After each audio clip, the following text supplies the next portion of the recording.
Un seul Dieu, plusieurs chemins. Devant les grands changements dans le paysage culturel et religieux du Québec ces derniers 30 ans, on entend dire parfois « c'était tellement plus simple avant ». C'est compliqué, toutes ces coutumes, ces croyances nouvelles. On ne se sent plus chez nous. Par contre, d'autres disent on est enfin sorti du ghetto.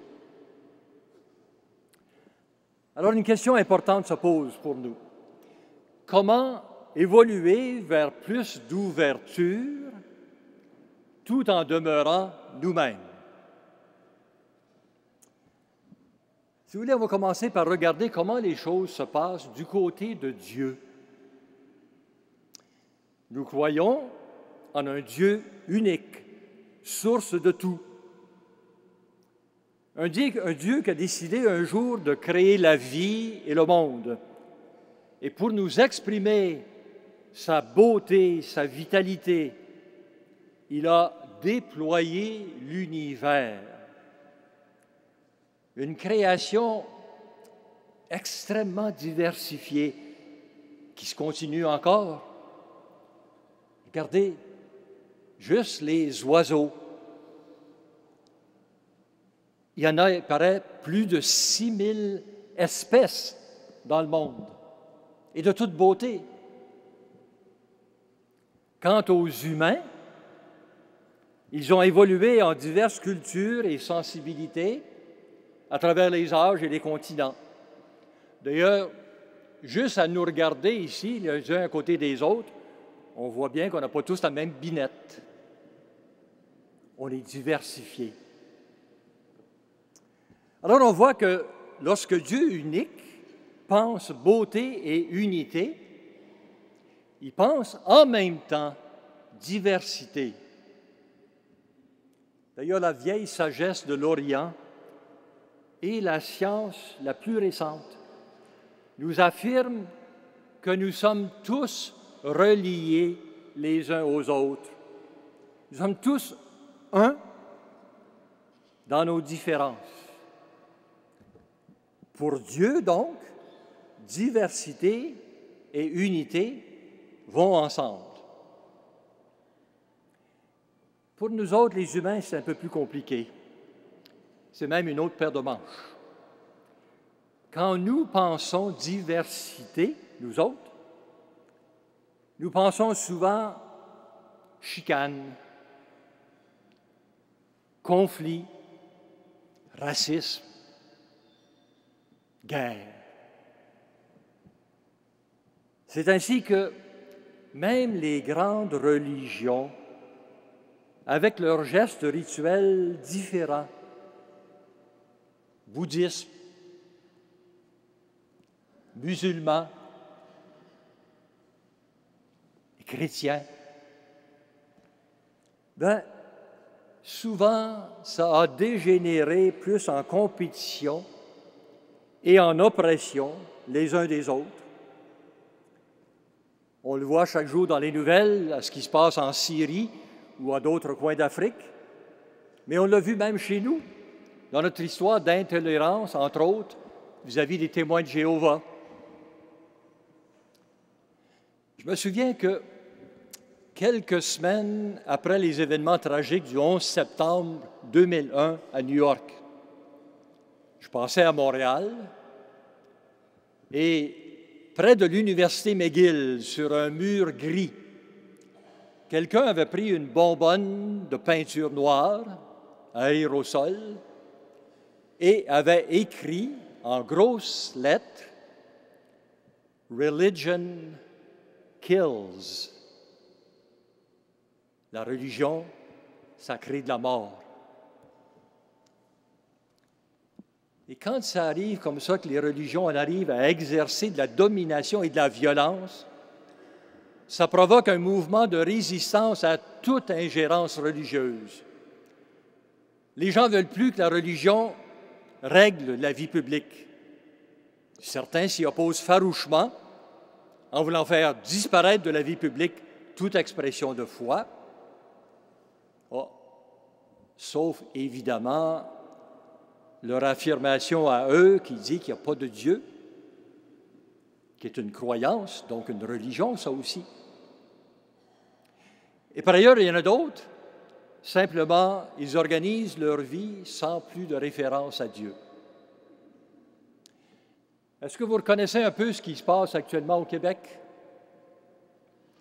À la fois diversité de religions et des gens qui ne veulent plus rien savoir de la religion. Alors, un Québec pluraliste, on est en plein dedans. Alors maintenant que c'est ça chez nous, comment allons-nous vivre cette pluralité, cette diversité? Ça, c'est important. Alors, si vous voulez, on va commencer par laisser à des jeunes qui sont plongés à plein dans cette multiplicité, cette diversité de cultures, de pensées, nous offrir des pistes. Regardons.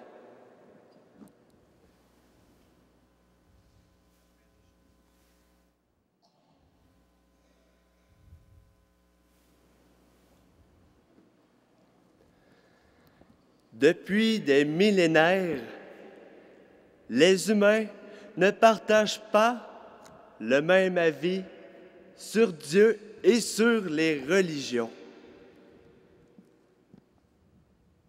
Plusieurs se posent des questions. Possédons-nous la vérité? Qui a raison? Y a-t-il une seule vraie religion? Si oui, laquelle? Ce genre de questionnement est parfaitement normal, mais aboutit toujours à des impasses, souvent à des guerres. Voici donc deux tableaux qui illustrent les attitudes que nous pouvons avoir face à cette situation. Premier tableau.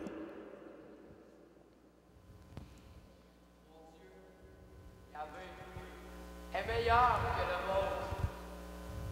Ben non, c'est évident que c'est Allah qui est le plus grand. Voyons donc, c'est clair que c'est Jésus-Christ qui est le plus fort. Il a passé à travers la mort. Il est ressuscité. Qu'est-ce qu'il a fait d'extraordinaire, votre Dieu, hein? Hey, you! Vous êtes tellement dans le champ. Dieu, le paradis, l'enfer, ça existe même pas. Ah! Un non-croyant! Vite! Il faut le convertir! Ma religion est la seule vraie religion. Allez, viens avec nous. Écoute-le pas, c'est nous qui possédons la vérité. Viens avec nous. Non, c'est moi qui ai raison. Non, j'ai raison. J'ai raison! Hey! Vous êtes toute une bande d'illuminés. Vous êtes tellement naïfs de croire à tout ça. Laissez-moi tranquille, je veux plus jamais en entendre parler. Ce premier tableau démontre à quel point il est difficile d'avoir une attitude positive envers ceux qui ont des opinions et des croyances différentes de nous. Voici maintenant un deuxième tableau.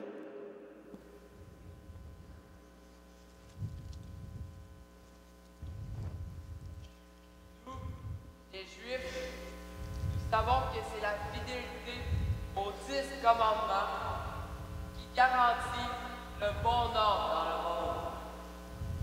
Le Christ nous demande de nous aimer les uns les autres, d'aimer même nos ennemis.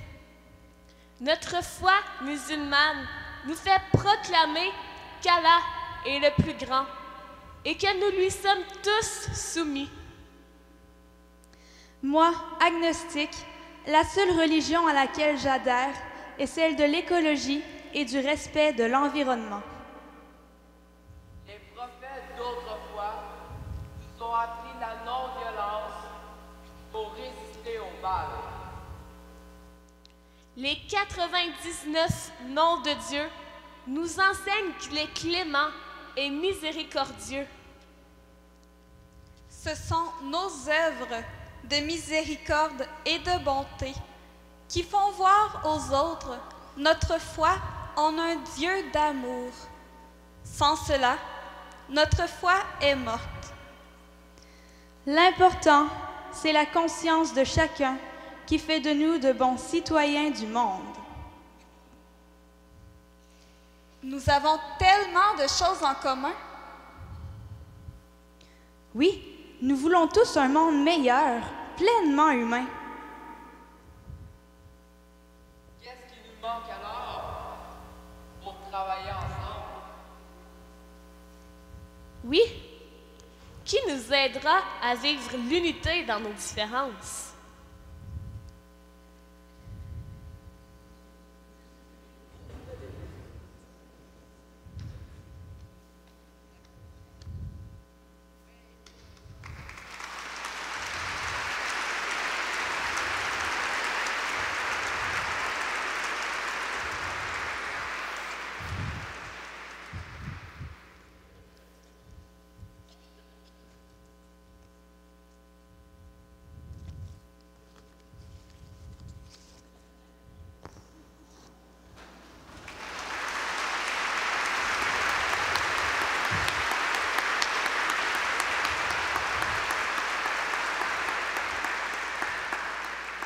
À moins de devenir confiants, Comme un petit enfant, Nous n'entrerons pas dans le royaume de Dieu.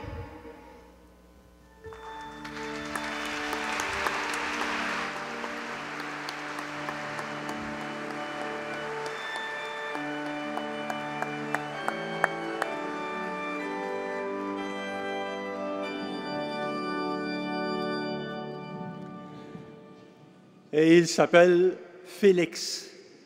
Quel beau nom pour un enfant qui nous apporte la lumière, le « i » au sein de la confiance dont nous avons besoin pour nous retrouver. Alors, ça prend vraiment la simplicité d'enfant pour aider des adultes qui s'opposaient à retrouver un chemin de confiance et de paix. Alors, à partir de ce tableau, on peut se demander, mais comment vivre nous autres, ensemble, dans la confiance, en pleine société pluraliste? Et je vous suggère 3 attitudes pour nous aider à vivre ça. La première, accueillir la nouveauté.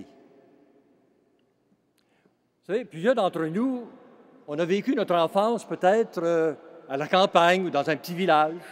Puis un jour, on est passé à la société urbaine puis industrielle. Bon, avec des avantages puis des inconvénients. Un des avantages, c'est qu'aujourd'hui, tout le monde a son téléphone cellulaire. Tandis que dans le temps, vous vous souvenez, plusieurs d'entre vous, c'était des téléphones à sonnerie où on pouvait écouter les conversations de la voisine. Bon, ça avait son charme, puis ça avait des fois des drames. Alors, devant la présence récente d'autres cultures et de religions chez nous, ça ne sert pas à grand-chose de souhaiter que tout revienne comme avant, en élevant des murs ou en condamnant ceux qui ne pensent pas comme nous autres. Et là-dessus, le Concile Vatican II nous a rendu un immense service. Il a pris un choix radical, neuf, en affirmant quelque chose qui était juste le contraire de ce que des papes, pendant plusieurs siècles, avaient solennellement annoncé ou affirmé avant. C'est-à-dire qu'en dehors de l'Église chrétienne et spécifiquement l'Église catholique, il n'y a pas de salut. Vous vous souvenez d'avoir entendu ça? Bien, ce que le Concile Vatican II nous a dit, c'est ceci. 2 choses. La liberté de conscience est importante quant au choix de la religion ou même de l'athéisme. C'est une décision personnelle. Puis deuxièmement, le Concile a reconnu qu'il y a aussi des choses, des éléments extrêmement importants dans d'autres voies spirituelles pour nous conduire à Dieu. Donc, on a brisé, là, l'espèce de forteresse dans laquelle on était installé. Alors, donc, on a à reconnaître que nous vivons dans un monde nouveau, diversifié, et demander à l'Esprit Saint des dons nouveaux pour savoir comment le vivre.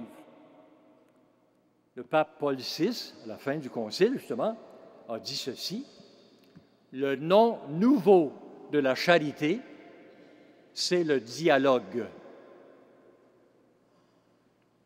D'ailleurs, si on regarde dans l'Évangile comment Jésus lui-même a vécu, on constate qu'il a beaucoup valorisé les autres, les personnes différentes ou les nations ou les religions différentes.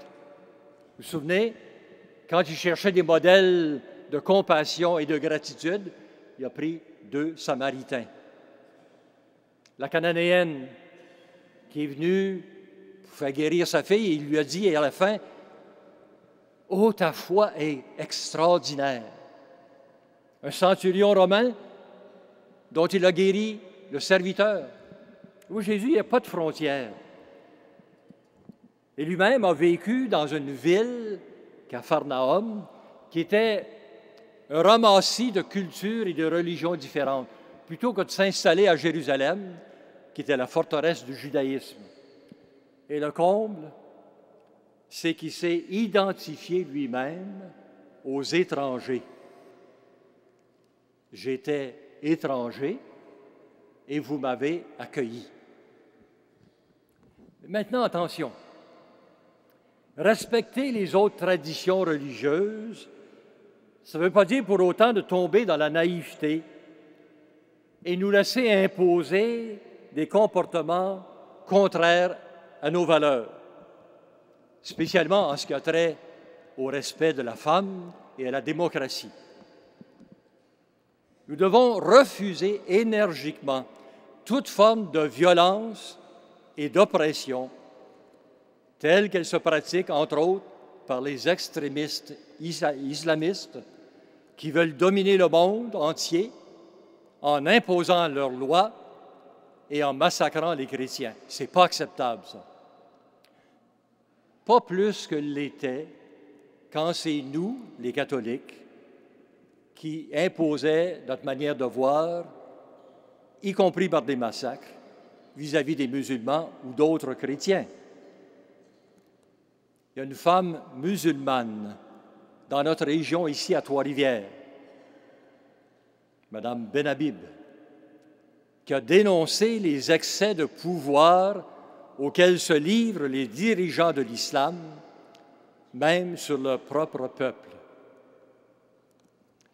Ce qui veut dire que plus nous voulons nous ouvrir aux autres, plus nous avons besoin de savoir clairement qui nous sommes nous-mêmes et pouvoir l'affirmer. Alors voilà la deuxième attitude à avoir. Rechoisir d'être disciple de Jésus. Moi, j'ai besoin de développer une fierté d'appartenir à Jésus, sans fanatisme, mais sans honte non plus.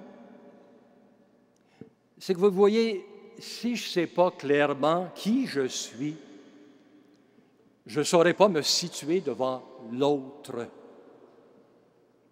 Peut-être qu'il y en a qui se rappellent de la chanson de Félix Leclerc qui disait « Pour dire « Welcome », j'ai besoin d'être bien chez moi. » Alors, il nous faut réapprendre à nous faire confiance à nous-mêmes et à nos racines. Et c'est quoi nos racines de chrétiens? C'est que nous croyons en un Dieu qui est amour, qui a choisi un chemin privilégié pour nous dire son amour, Jésus, son Fils, en qui il nous a montré jusqu'où ça peut mener d'aimer, c'est-à-dire jusqu'à l'extrême de la croix, et qui nous a dit, lui, Jésus, le secret pour rencontrer Dieu et nos frères et sœurs, aimer nous aussi. Aimer jusqu'à l'extrême.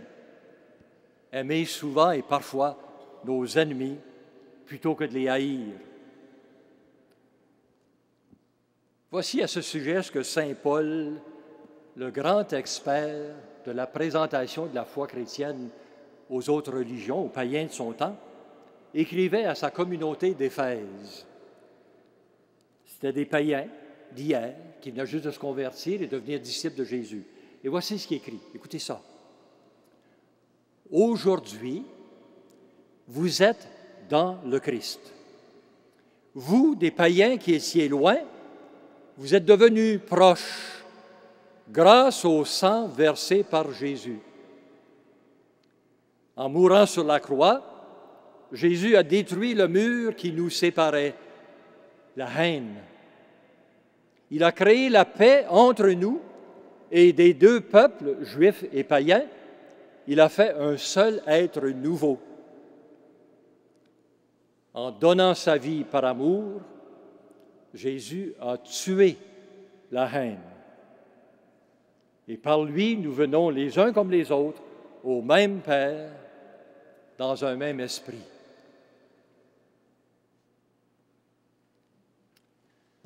C'est vraiment une parole fantastique que saint Paul nous a léguée, qui nous aide à comprendre que lorsque Jésus dit « Personne ne vient à Dieu Père sans passer par moi », ce que ça veut dire avant tout, c'est sans vivre comme j'ai vécu, sans se mettre à genoux humblement pour laver les pieds et servir les personnes dans le besoin. On a un exemple éloquent de ceci dans le geste que le pape François a fait le jeudi saint. Peut-être que vous avez déjà vu ça, regardez. 1, 2, test. Regardez François en train de laver les pieds et de baiser les pieds de jeunes délinquants, y compris une jeune femme musulmane. Moi, je dis, son geste vaut bien des encycliques. Alors, la manière d'aimer de Jésus est pour nous un trésor, c'est vrai, une force unique que nous voulons fièrement proposer aux autres, sans jamais l'imposer. Ce que nous avons à annoncer, c'est un amour gratuit. Et l'Esprit de Jésus saura nous apprendre les mots qu'il faut pour parler d'amour aux générations d'aujourd'hui et surtout aux jeunes. Si vous voulez, on va utiliser tout de suite les mots d'un chansonnier de chez nous, Robert Lebel, pour chanter cet amour que Jésus nous envoie proclamer aux autres.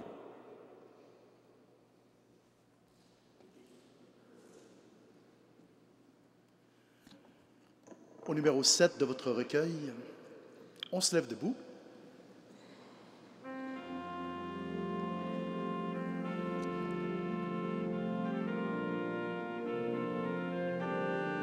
Allez, je vous envoie porter la bonne nouvelle.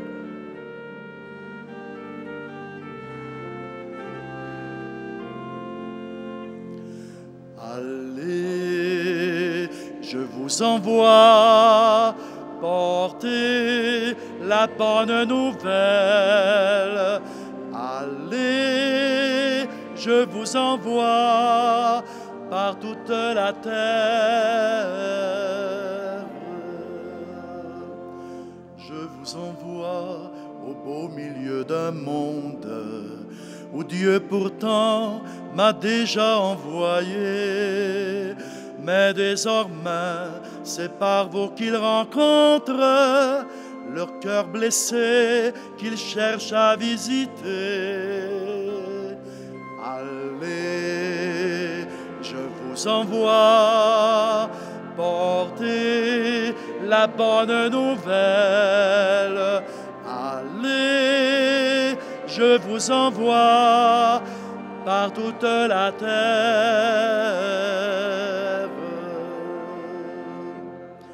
Ne craignez pas d'avoir à vous défendre devant les grands et leurs savants discours. l'Esprit viendra, il saura vous apprendre les mots qu'il faut pour annoncer l'amour. Allez, je vous envoie porter la bonne nouvelle. Allez, je vous envoie par toute la terre.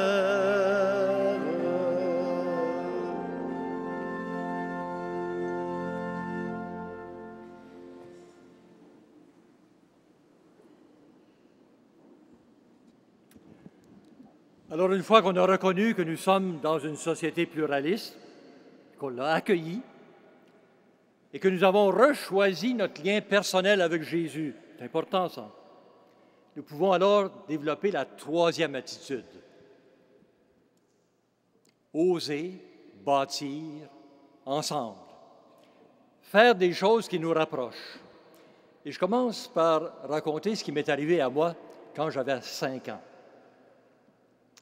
J'étais tombé amoureux d'une jolie petite voisine de mon âge, Laura.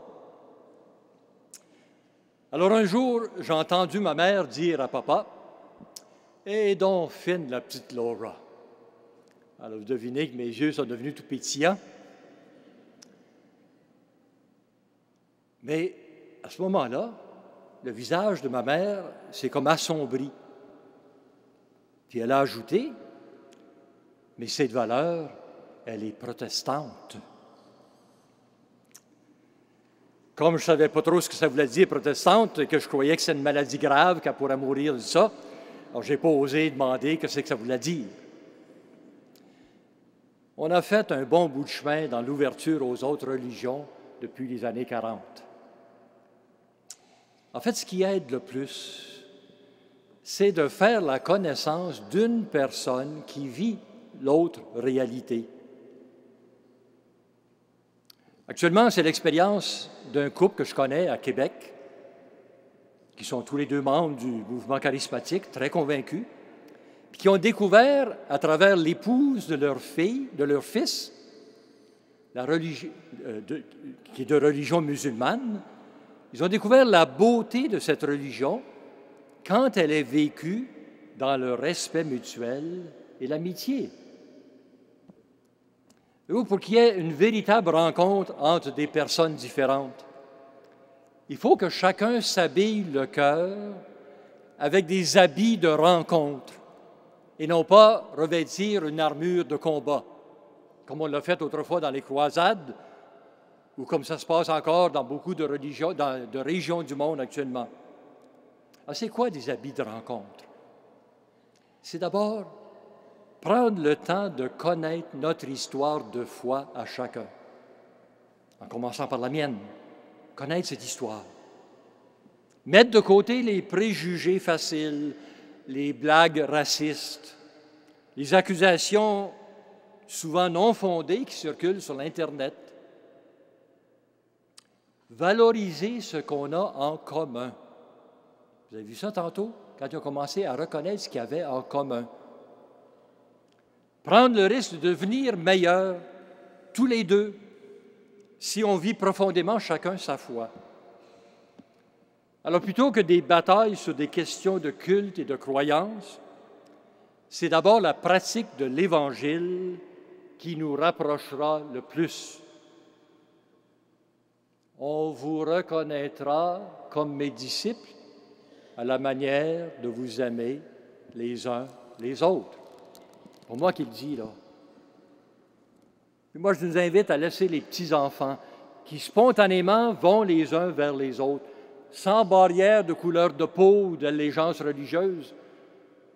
On se laisse ouvrir des chemins de confiance, comme tantôt l'a fait cet enfant qui est venu nous dire que tout ce qui nous manquait, c'est un peu de lumière pour que la confiance se répande entre nous.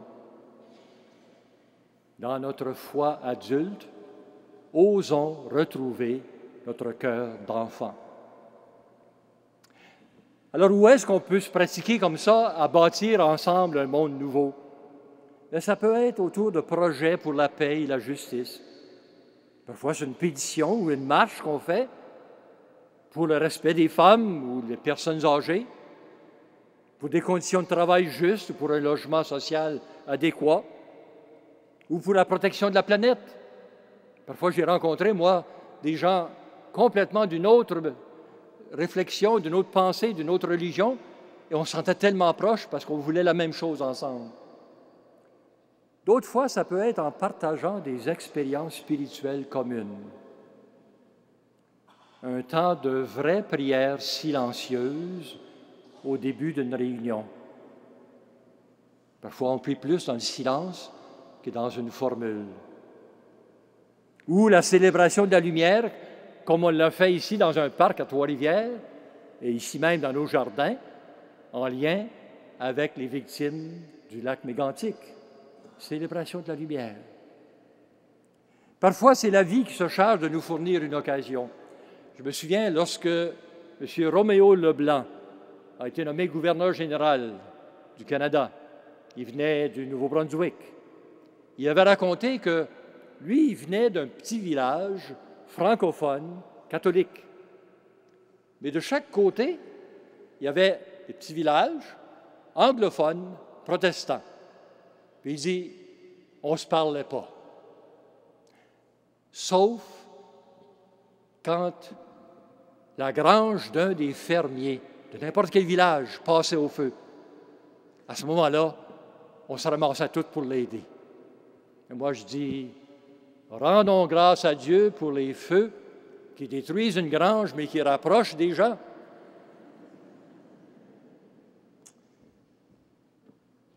Alors, nous vivons actuellement au Québec beaucoup de peur de la religion. Il y a une sorte de vent de méfiance, plutôt que de confiance mutuelle. Je porte à dire que cette sorte de laïcité qui rejette et se méfie doit faire place à une laïcité qui se souvient pas seulement des erreurs passées, qui se souvient des traditions de générosité, de service infatigable portés par la foi de nos devanciers. Cette foi fait partie de notre histoire, du patrimoine de notre peuple, sans l'imposer à qui que ce soit, et en acceptant de ne pas prendre toute la place qu'on avait autrefois.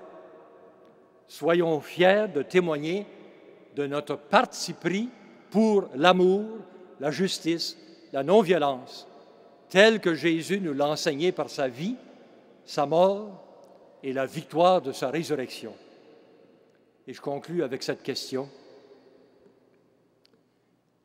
Le défi nouveau du pluralisme peut-il être une chance pour la foi véritable? Eh bien, j'ose répondre oui. Oui, s'il nous ouvre à plus de découverte et de respect mutuel. Oui, s'il nous appelle à solidifier notre propre foi en Jésus.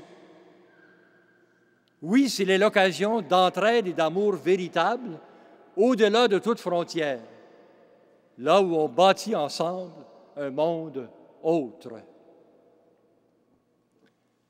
Nous sommes ici aujourd'hui des milliers, jour après jour, des milliers de pèlerins, dans un sanctuaire où, il y a 125 ans, Marie a ouvert les yeux tout grands sur le monde.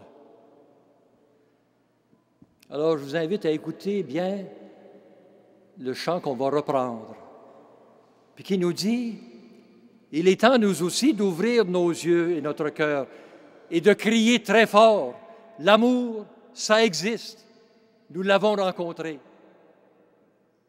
Il me semble que c'est ça que Jésus nous redit aujourd'hui. Allez, je vous envoie porter cette bonne nouvelle. Faites confiance à la force de mon amour, qui est plus puissant que la haine. Et pour être bien sûr d'être compris par tous les Québécois, peut-être que Jésus crierait tout fort, « Vivez votre foi et faites confiance en mon amour, tabarouette. » Faites confiance. Amen.